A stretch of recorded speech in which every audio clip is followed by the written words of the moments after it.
18 states have passed a Save Girls Sports Act or something very similar. I do feel compassion for all youth, including transgender kids, but I also feel compassion for girls like my teenage daughter, who's a good volleyball player in high school on the high school girls team. She's definitely smart enough to compete with the boys, but she knows she's not strong or as fast as many of the boy athletes in her high school class. However, I believe that bans are necessary to prevent transgender athletes from gaining an unfair advantage.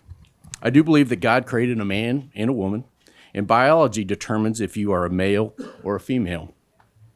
Trans females, or those athletes that were born a biological male but identify as a female, have a distinct physical advantage over their biological female counterparts.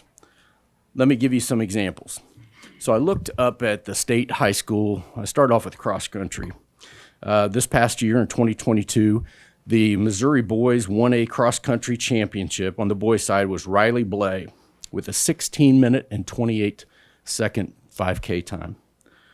The girls' champion was Mallory Shaw in 1A with a 20-minute and 38-second 5K time. There's over a 4-minute difference between the individual champion in the boys' cross-country meet in 1A and the girls' cross-country champion in 1A.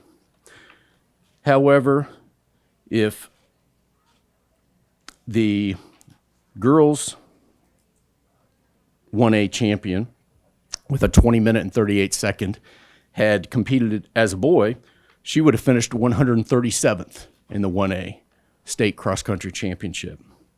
However, the 136th ranked boy in 1A boys cross-country championship would have finished first in the girls. I'll give you another example. In the boys 1A high jump this past track season in May of 2022, the boys 1A high jump was won by a boy by the name of Talon Holt with a jump of 6 foot 3.5 inches. The girls 1A high jump champion was Crystal Smith with a high jump of 5 foot 3 inches, over a foot less in high jump by the girls' individual champion versus the boys. If the boys' individual champion had identified as a trans female, he would have jumped over 1 foot higher than the girls' current high jump champion. Another example is in swimming, the 50-yard freestyle. 50-yard freestyle 1A, William Jost was the boys' individual champion with a time of 20.7 seconds.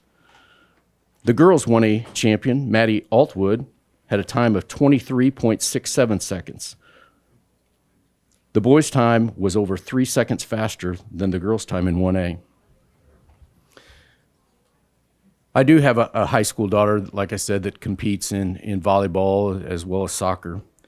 And I believe that the hard work, determination, the blood, sweat, and tears of these girls playing sports should be celebrated, not diminished. And I believe this bill does just that. Thank you, Mr. Chairman.